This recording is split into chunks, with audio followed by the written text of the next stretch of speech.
Good evening, everyone. The death toll for coronavirus tops 400,000 in America. And to remember all of those lives, Nashville took part in the memorial to lives lost to COVID-19 this evening by lighting the KVB bridge amber. And President-elect Joe Biden asked churches to ring their bells at the same time to mark this loss. New at 10 News Channel 5's Kelsey Gibbs joins us from Rolling Mill Hill. Kelsey, well, not just Nashville taking part in this memorial. Yeah, Carrie, we're talking about cities across the country lit up in amber tonight. And as you said, you can hear church bells across the country ring out 400 times for the more than 400,000 lives lost because of COVID-19. Today we remember the more than 400,000 persons who have died in the United States this year from the COVID-19 pandemic.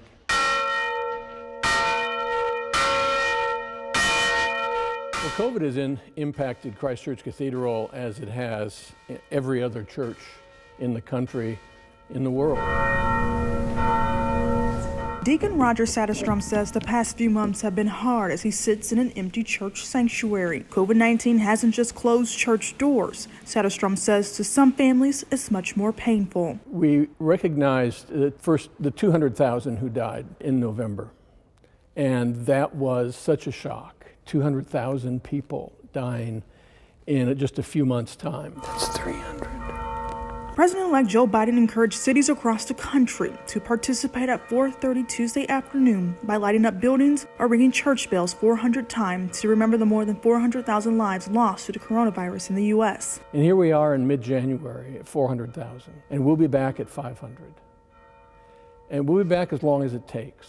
You know, this isn't something that you plan for in advance. It's responding to the realities that define our environment. Satterstrom says even with vaccines, social distancing, and mask wearing, COVID-19 is still very real. We would expect in the next 3 to 4 weeks, we're going to be here again, and this time recognizing 500,000 lives perished. He says when the unfortunate time comes, Christ Church Cathedral will ring the bells again. We don't give up on God.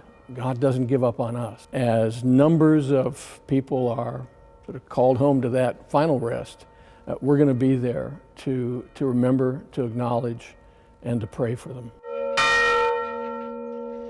Rest eternal grant to them, O Lord, and let light perpetual shine upon them. Kelsey Gibbs, News Channel 5. There was also a special ceremony in D.C. at the Lincoln Memorial where President-elect Joe Biden and Vice President-elect Kamala Harris attend. But for now, reporting live in downtown Nashville, Kelsey Gibbs, News Channel 5.